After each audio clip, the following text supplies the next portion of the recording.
que j'ai le choix.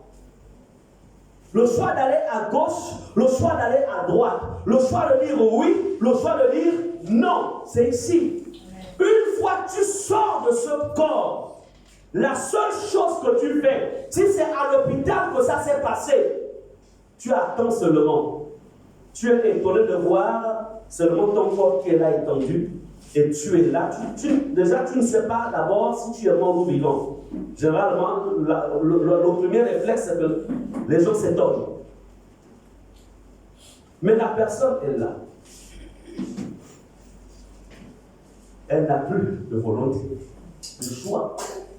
Elle va maintenant subir. Soit c'est l'ange de Dieu qui vient le chercher, soit ce sont les esprits des ténèbres qui viennent le chercher. C'est ici qu'il y a le choix. C'est ici qu'il y a l'orgueil. C'est ici qu'il y a le monde à monde, à passer à l'expression des années 80, le monde à monde à pour rien. C'est ici là. L'autre côté là-bas, ça n'existe plus.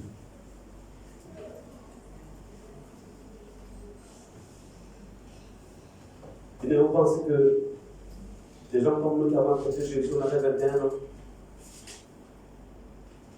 On est en train, on a grandi avec le Seigneur, vous pensez que c'est en vain. Quelles sont les épreuves qu'on n'a pas connues? Des occasions d'abandonner même Jésus se sont présentées à plusieurs reprises. Des trahisons, des déceptions. Qu'est-ce qu'on n'a pas connu? Mais il y a une seule chose qui m'empêchait de reculer. Je disais, Seigneur, je ne veux pas. Je ne veux pas que je me retrouve entre les mains du diable. Je préfère tout perdre, mais je ne veux pas me retrouver entre les mains de Satan.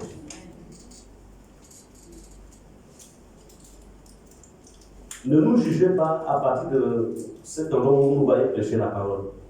Prêcher, c'est une chose. Mais derrière la scène, il y a une autre expérience que les gens vivent avec Dieu. Qu'on soit apôtre, qu'on soit prophète, qu'on soit docteur. Nous tous, nous sommes exposés aux mêmes pressions, aux mêmes tentations, et même pire encore. Pire.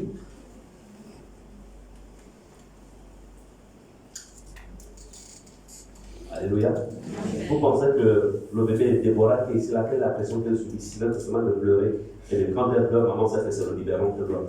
Bien quand elle pleure, les bouches sont mouillées. Quelle est la pression que les enfants ont? Mais le père, la mère a une pression. Laquelle? Ah, il n'y a pas de sac de riz pour ceux qui mangent le riz. Ah, il n'y a plus le carton de poulet. Il n'y a plus. Vous voyez que les pressions à un niveau qui est tellement élevé que s'il n'y a pas tué, et entendu en plein enfant, tu dis papa, maman, je n'ai pas ceci, Donc, plus tu montes avec le Seigneur, plus les pressions sont élevées. Plus nous avons des responsabilités, plus les pressions sont élevées. Est-ce que vous comprenez cela? Amen. Donc ne pensez pas que nous sommes sans pression, c'est qu'on a besoin de vos prières. Priez.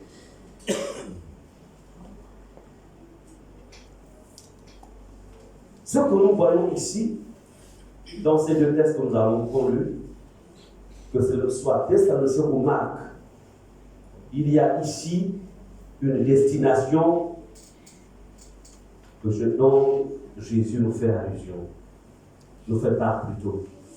Cette destination s'appelle la Genève.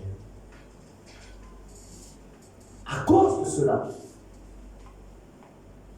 ne vis pas ta vie comme tu le veux. Amen. Amen. Nous sommes sauvés. Une fois que tu as reçu le salut, tu n'es plus propriétaire de ta vie.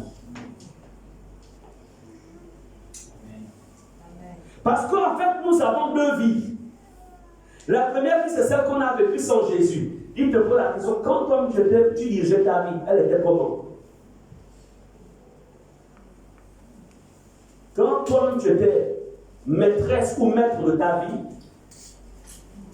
tu étais dans la drogue, dans une vie d'immoralité sexuelle, dans la méchanceté, etc., etc. C'est pourquoi Dieu te dit, tu n'as pas la capacité de diriger ta propre vie, Une fois tu rentres, tu reçois mon salut, c'est moi qui dois diriger ta vie. C'est pourquoi remarquez Jésus, lisez les évangiles, relisez les évangiles. Remarquez que Jésus n'a rien fait sans pourtant considérer la volonté de son Père. Tout ce qu'il faisait, il consultait toujours son Père. Il fallait qu'il soit en phase avec ce que le Père lui avait recommandé. Mais Jésus ayant fonctionné ainsi, c'est pour nous faire comprendre à vous aussi, appelez à rechercher ma volonté dans tous les domaines. Tout, même la carrière professionnelle. Il est important d'avoir la volonté. Même la carrière, même l'endroit où tu veux envoyer ton enfant, apprends à interroger le Seigneur. Quand il a fallu qu'on envoie notre fille à l'extérieur, on a cherché la pensée. Seigneur, où est-ce que tu... Bon, ce qui est bien, c'est qu'elle, en tant qu'intercesseuse de base, elle cherchait, moi aussi j'aimerais un peu chercher, mais c'est elle qui cherchait plus. Vous savez, quand vous avez une femme qui prie, c'est intéressant. C'est la chose la plus intéressante qui puisse exister. Alléluia. Pendant que tu dors, elle prie. Pendant que tu dors, elle jeûne. Alléluia. Donc elle était là-dedans, cherchant la pensée du Seigneur. Bon, j'ai dit aussi. Amen. Amen. Mais alors, après, elle me dit, voici cette version, on me dit. Bon, en vérité, moi je voyais l'Afrique du Sud. Pour y avoir passé quand même un bon de temps là. Mais le Seigneur, quand il nous a donné la confirmation que c'était là-bas, gloire au Seigneur. Alléluia. Pourquoi? Parce que la première chose, c'est bien beau d'envoyer un enfant à l'extérieur. À quoi sert-il d'envoyer un enfant à l'extérieur? Avoir tous les diplômes possibles et de perdre son âme. C'est bon, c'est... Il faudrait qu'on s'assure que là où elle va aller, elle sera encadrée, elle sera dans un milieu qui va faire en sorte que sa foi, elle particulièrement, avec un niveau de foi, il faudrait que là où elle s'en va, ça monte plus haut. C'est comme ça. Elle s'est déplacée là, elle a voyagé, elle a trouvé l'église, elle est en contact avec les hommes de Dieu qui sont là-bas, elle a discerné avec son œil spirituel. Elle a dit, voilà, chérie, j'ai trouvé, voilà. Elle a pris contact, on a pris toutes les dispositions spirituelles.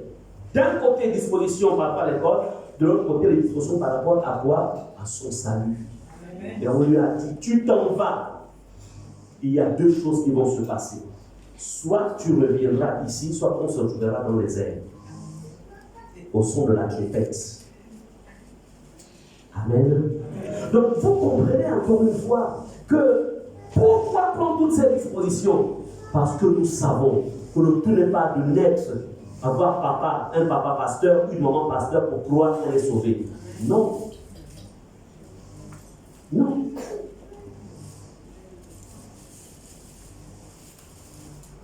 L'enfer est un feu qui ne s'éteint point, un châtiment éternel. La première vérité que nous allons découvrir, c'est que l'enfer n'a pas d'abord été fait, n'a pas été créé par Dieu pour les hommes. Ça, c'est ce qu'il faut comprendre. Alors, on va ensemble, Matthieu 25, 41. Matthieu 25, 41.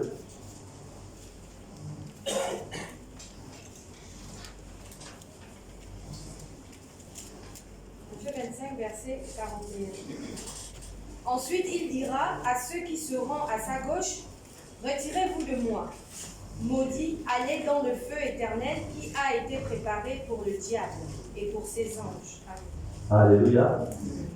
Vous voyez ici, la Bible dit, retirez-vous de moi, maudits, allez dans le feu éternel qui a été préparé pour le diable et pour ses anges, c'est-à-dire ceux qui l'ont suivi après la rébellion. Donc, dans un premier temps, l'enfer a été fait pour le diable. C'est bon. C'était le lieu de punition prévu pour punir le diable et ses anges qui s'étaient rebellés contre Dieu. Donc l'enfer n'a jamais été créé pour nous, pour l'homme, je veux dire. Et je peux vous dire une chose, chrétienne. Le diable, je le trouve, en fait, il est extrêmement méchant. Vraiment méchant. Vous vous rendez compte que, parce que jusqu'à présent, l'enfer n'est pas encore habité. Il n'y a personne encore en enfer. C'est-à-dire que le dispositif que Dieu a créé pour punir, parce que l'enfer sera habité, au moment, c'est après le jugement du grand trône blanc.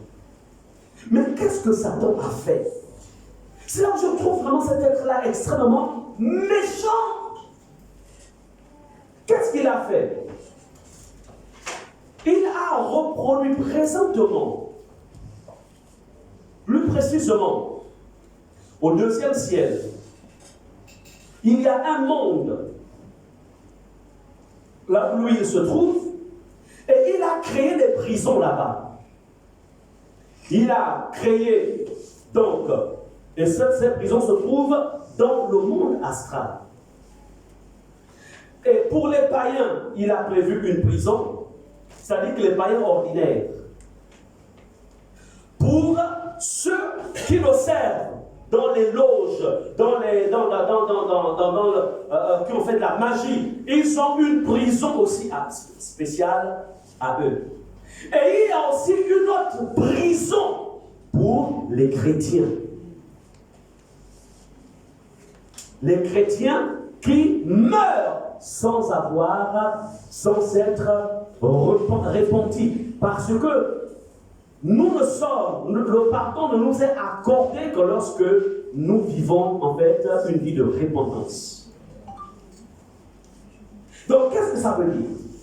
Voici par exemple un chrétien qui meurt, mais en temps il vivait par exemple dans la débauche, mais une débauche cachée, où il meurt sans avoir pardonné. Lorsque ce chrétien meurt, qu'est-ce que Satan fait? Puisque la Bible déclare qu'aucun pécheur n'héritera le royaume des cieux, puisque ce chrétien meurt avec le péché, il ne peut pas rentrer. Donc, le péché dans lequel le chrétien vivait avec sur la terre, automatiquement, quand il meurt, il est récupéré par des démons qui vont l'entraîner directement dans. Et là-bas, la prison que le diable a créée pour les chrétiens, il a créé un lac de feu spécialement pour les chrétiens. Parce que la manière dont il est Jésus, il est Dieu, c'est la même haine qu'il manifeste vis-à-vis de l'homme, parce que l'homme a été créé à l'image de Dieu. Est-ce que vous comprenez cela? Si le péché que tu avais sur la terre, et c'est le péché on appelle ça comment? De la calomnie. Parce que c'est ici sur la terre où il y a en fait des grades de péché. Je peux mentir, mais je ne peux pas faire, peut-être parfois ce péché est plus grand que l'autre. Non, péché c'est péché. Péché c'est péché. Viens un peu, sœur Félie, viens. Donc, voici la sœur Félie qui est là. Donc, elle s'apprête à aller à une cérémonie de mariage. Elle est invitée. Elle a une robe toute blanche parce qu'elle va à une cérémonie. Maintenant, sœur, si tu constates que sur ta robe, il y a, on s'est dit comment tu fais un tour à la cuisine pour juste vérifier que tout est OK avant que monsieur ne rentre, etc. Mais pendant que et puis il y a une petite tache rouge de tomate qui se dépose sur le bout de sur ta robe. Tu fais quoi? Tu continues avec la même robe à la cérémonie? Juste une petite tache, ça la rend mal à l'aise. Donc que la tache occupe tout l'espace de la robe, ou que ce soit une toute petite tache, elle se sentira également. Tu vas aller le changer. C'est ça le péché. C'est-à-dire que le petit péché, c'est bon, rend Dieu mal à l'aise. Et ça t'empêche de rentrer. Ta robe est sale. Tous autant que nous sommes, personne ne rentre au ciel sans la robe. Une fois que tu fermes les yeux, il y a une robe. Si la robe est achetée, tu ne rentres pas. C'est pourquoi la Bible nous recommande de garder nos robes blanches. Et ce qui est méchant, ça dit que là on le fait encore plus, mais je ne veux pas, je veux être vrai. C'est-à-dire que si c'était le péché, par exemple, du sexe, qui a été la cause, c'est-à-dire que tu es mort avec le péché du sexe qu'on appelle concubinage, adultère, là-bas, dans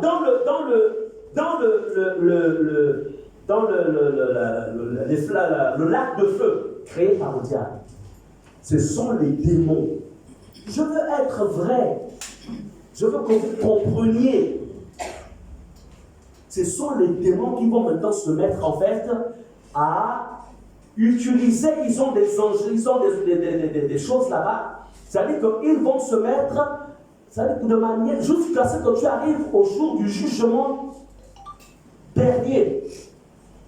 Ils vont utiliser des objets qui vont en fait, ça va simuler en fait un acte sexuel permanent, mais avec des objets pleins de feu et douloureux. C'est-à-dire que ceux qui t'offraient le plaisir ici, là-bas, c'est avec douleur. Et qui? Ce sont les démons qui sont chargés de te tourmenter. Puisque pour le moment, l'enfer est fermé. Ici. Si c'était les alcools, l'ivronerie, il y a un démon spécial là-bas qui va en fait te tourmenter avec la boisson, l'ivronerie. Et là, c'est de la soude, mais c'est terrible. Parce que cette méchanceté du diable, il te pousse sur la terre à désobéir à Dieu. Il t'envoie dans des plaisirs. Il te pousse à faire ce qui n'est pas bien. Et au jour de la mort, il te récupère. Et c'est lui qui te tourmente. Quelle méchanceté. Quelle méchanceté. C'est pourquoi il ne faut jamais souhaiter à quelqu'un d'aller en enfer. Il ne dit jamais va en enfer. Ne souhaite jamais quelqu'un cela. Quelle que soit la méchanceté de quelqu'un, jamais. Si tu peux sauver cette personne, fais tout pour la sauver. Je peux dire une chose, l'enfer, c'est pas bon. Et là, ce qui nous est dépeint ici, c'est ce qui se passe du côté des démons du diable. Là, c'est seulement la première mort. On n'est pas encore entré dans. Parce que la seconde mort, c'est dans les temps de feu que lui-même Dieu a réservé. Là où Satan aussi sera jeté. Bien aimé, je vais vous dire une chose, c'est ce qui me fait peur. Je vis dans la sainteté parce que je ne veux pas aller, je ne veux pas me retrouver entre les mains de cet être-là. Je vis dans la sainteté parce que je connais trop. Le peu que je connais là, c'est déjà quelque chose. Et je me voudrais te dire une chose, le peu de connaissances que tu as, avec ce peu de connaissances, c'est ce peu de connaissances qui t'introduira soit au ciel, soit l'autre côté. Ne joue pas avec ton éternité. Ne joue pas avec ton éternité. Alléluia. Ne jouez pas avec votre éternité. C'est pourquoi parfois il y a des moments quand je vois des gens qui me séduisent, le diable qui me séduit par un enfant. Je dis attends, ça c'est quoi? C'est rien. C'est passager. Même si je peux me réjouir avec ça pendant peut-être toute une année, mais c'est rien. À quoi ça sert une réjouissance dont la finalité, c'est la perdition? La vie avec Dieu, elle est sélective. Il faut savoir faire des choix. Sachez faire des bons choix. Amen. Amen. Donc, la première vérité qu'il faut retenir, c'est que l'enfer n'a pas été créé pour Dieu, enfin pour les hommes autant pour moi. Parce qu'il y a beaucoup qui disent, attends, mais Dieu est amour, comment Dieu va-t-il créer l'enfer pour les hommes? Non, Dieu n'a pas créé l'enfer pour les hommes. Il a créé pour le diable et ses anges. Mais, à cause de la rébellion des hommes, qui se sont alliés, qui se sont en fait liés à Dieu, plutôt au diable autant pour moi, qu'est-ce qui se passe? C'est à cause de ça. Parce que, qu'est-ce qui se passe? Lorsque on vit dans la sainteté, tous autant que nous avons des marques. Soit on a la marque de Jésus, soit on a la marque du péché sur le front. Et c'est cette marque-là, en fait, qui t'identifie. Visiblement, tu ne la vois pas. Mais dans le monde de l'esprit, dans le monde des esprits, ça se voit. Et même les sorciers voient ça. Comment ils font la différence? Que celui-là, je ne peux pas le toucher. Mais ce chrétien, moi, je peux m'amuser avec lui. Comment ils font la différence? Ils voient la marque. Ils disent, non, je ne peux pas le toucher. Je ne peux pas le toucher. Parce que c'est que s'il touche, il est foutu. Vous comprenez pourquoi il est foutu? Parce que ce qu'il y a sur nous, quand tu es dans la présence de Dieu, quand tu vis la présence de Dieu, ce qu'il y a sur toi, s'il se rapproche, vous savez, il va venir m'attaquer, tu m'attaques. Quand je dis au nom de Jésus, parce que lui, pour avoir le grade qu'il a, il a fallu qu'il fasse des sacrifices de sang, il a fallu qu'il fasse un ensemble de cérémonies. Donc, lorsque toi tu réagis au nom de Jésus, tu le désactives. Vous comprenez? Toute sa force, son énergie se perd. Et il faut qu'il cherche encore d'autres sacrifices pour pouvoir renforcer son pouvoir. C'est pourquoi il y a des personnes, il y a des enfants de Dieu qui sont intouchables. À quoi ça me sert de toucher quelqu'un qui va faire en sorte que je dois encore aller chercher, je dois aller au village, et encore qu'on commence à me soupçonner. Donc, ça vaut pas la peine. On va voir l'autre. Amen. L'enfer, deuxième vérité, attend tous ceux qui ne se répondent pas. 1. L'enfer n'a pas été fait pour les hommes. 2. L'enfer attend tous ceux qui ne se répondent pas. Ézéchiel 33, verset 11. On va s'appliquer. Ézéchiel 33, verset 11.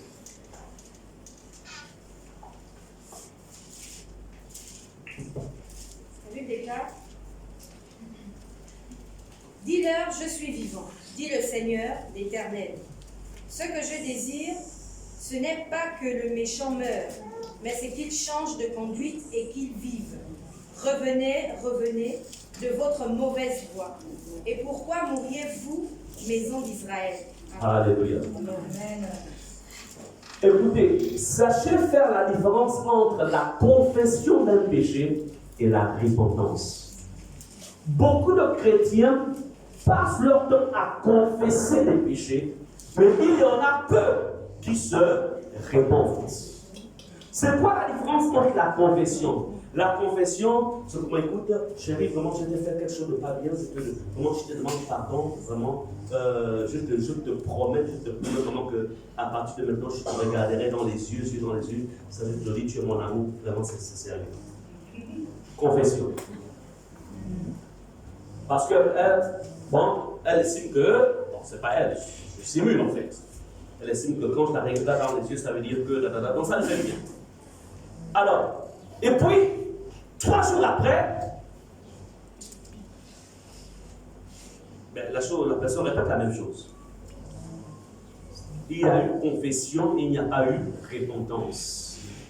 La confession, c'est informer, déclarer, dire. Mais se repentir, c'est quoi? C'est faire volte-face. J'étais dans le mensonge, j'ai confessé à Dieu le péché du mensonge, je décide de ne plus jamais mentir.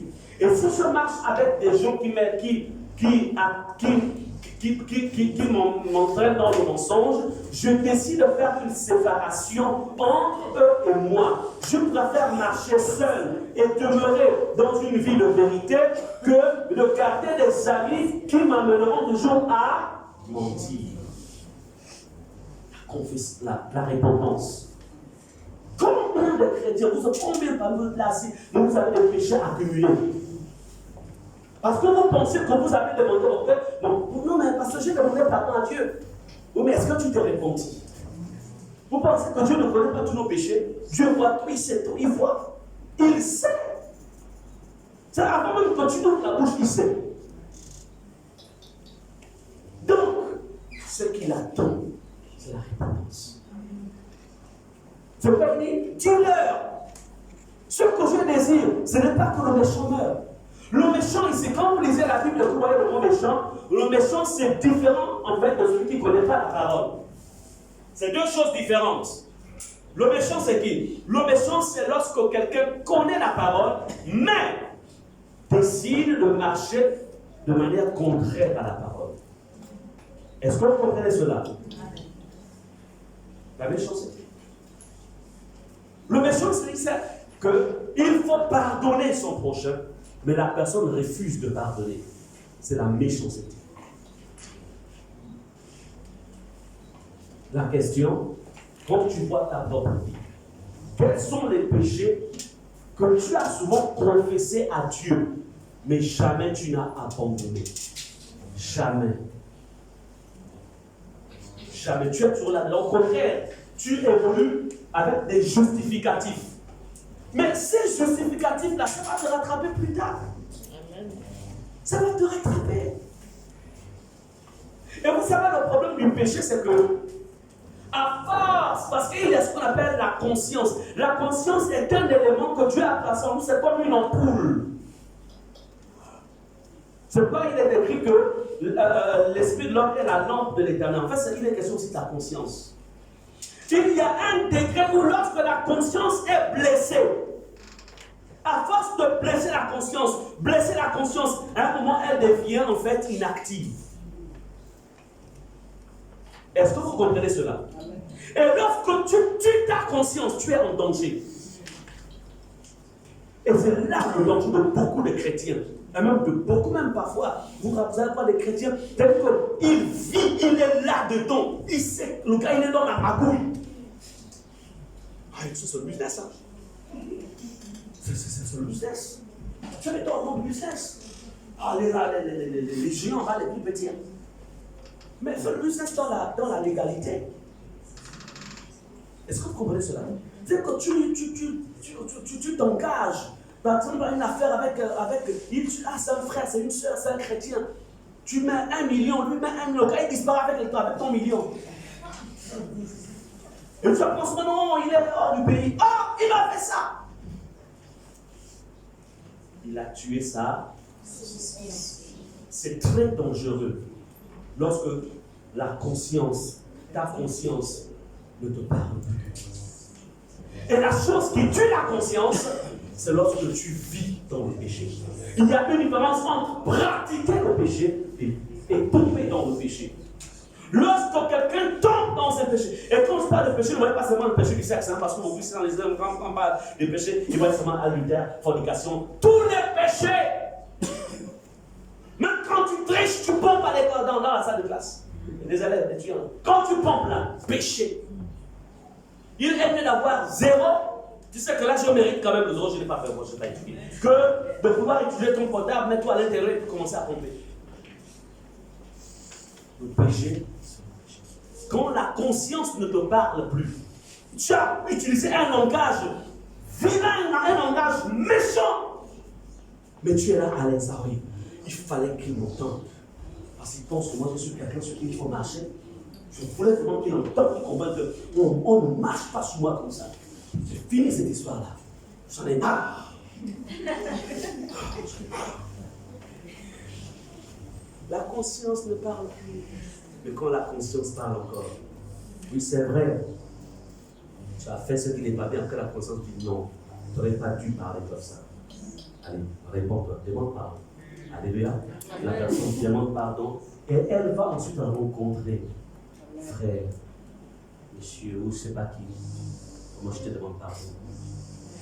Donc, ce n'est pas que tu ne demandes, même que la personne te rejette ou pas, au moins tu sais que toi, tu as été en paix. Tu as réfléchi. Attention aux chrétiens chrétiennes. Où en est ta conscience aujourd'hui?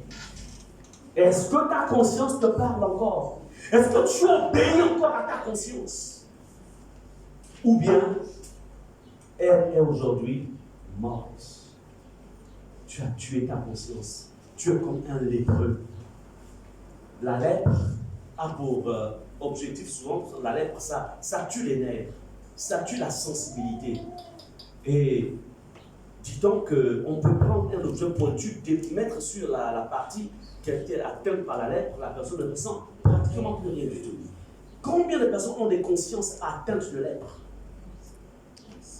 Mais c'est ta conscience de guide que tu penses que comment pourras-tu obéir à la parole? Comment sauras-tu que tu es dans le mal? Comment? Et lorsque la conscience est tuée, vous savez comment ça se passe? On est dans la justification. C'est là où tu vois quoi dans les chrétiens raisonneurs. Oui, mais je sais le passage là. Mais tu sais, toi qui es en train de me juger, toi tu es d'abord propre. Ah, vous jugez les gens, vous jugez les gens. Ça veut dire quoi ça? Tu connais pas que ça se passait. Et d'ailleurs, quand je suis l'église était où? L'église était où? Ah bon? On t'a dit que l'église va te sauver. L'église ne sauve pas. C'est Jésus qui sauve. Amen. Donc, la personne que Dieu envoie, ce n'est pas d'abord par rapport à l'église, c'est par rapport à ton âme. Est-ce que vous comprenez cela? Attention. Combien de chrétiens ont tué leur conscience? Tout chrétien, quand tu vis dans le péché du mensonge, le péché du sexe, le péché de l'ivrognerie, des boissons alcoolisées, le péché de quoi d'autre encore? Le péché de la bagarre, le péché qui consiste à quoi? Hein? Tricherie, quoi d'autre encore? Colère, quoi d'autre? Hein? La convoitise, la cupidité, tout ce que vous connaissez, les critiques, les calomnies, les critiques, tout ça, quand vous vivez là-dedans, sachez que vous avez tué votre conscience. Je fais une différence entre tomber et vivre. Quelqu'un peut tomber en posant un acte mais se répandre, ça c'est pas vivre dans le péché. La personne décide de le faire. Mais quand tu vis en permanence là-dedans, c'est que ta conscience est déjà tuée dans ce domaine. Parce qu'il y a des domaines de conscience. Et là, il faut repartir vers le maître. Seigneur, ressuscite ma conscience. Parce que c'est la lampe. C'est par la conscience que le Saint-Esprit passe pour t'interpeller. Mais si la conscience est déjà morte, c'est là où vous allez voir des chrétiens, vous voyez des gens. Il était célèbre, mais tout le jour en fait dans des endroits louches. Hey, c'est comment? Non, tu sais, j'essaie un peu de vivre. J'essaie de vivre. Ah, mais non, tu sais, moi je vais passer ça. Moi je suis à l'église tous les jours, je sais même l'habit du pasteur. Mais j'ai compris que dans cette histoire-là, il ne faut pas trop spirituel. Hein. Tu sais, on est sur la terre. Hein. On est sur la terre. Et puis, on n'est vu qu'une seule fois. Et vous allez prendre une seule fois. On vit pour. Amen. Amen. Donc, si les hommes n'obéissent pas à l'évangile et suivent ainsi la voie orgueilleuse du diable et des démons, ils iront rejoindre le diable en enfer. Mais avant que le diable ne se retrouve en enfer avec toi, c'est lui qui va d'abord te tourmenter, comme je vous disais plus tôt. Écoutez, certaines fausses doctrines enseignent même qu'il n'est pas nécessaire de se repentir pour être sauvé parce que Jésus a tout accompli à la croix. Mais j'aimerais vous dire une chose. Ce que Jésus a accompli à la croix, c'était pour nous donner la capacité de vivre la parole de Dieu. Amen.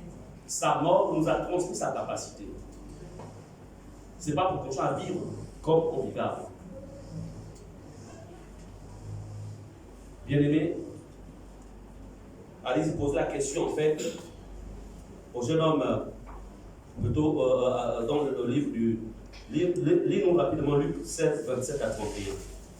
Luc 16, verset 27 à 31. Luc 16, 27 à 31.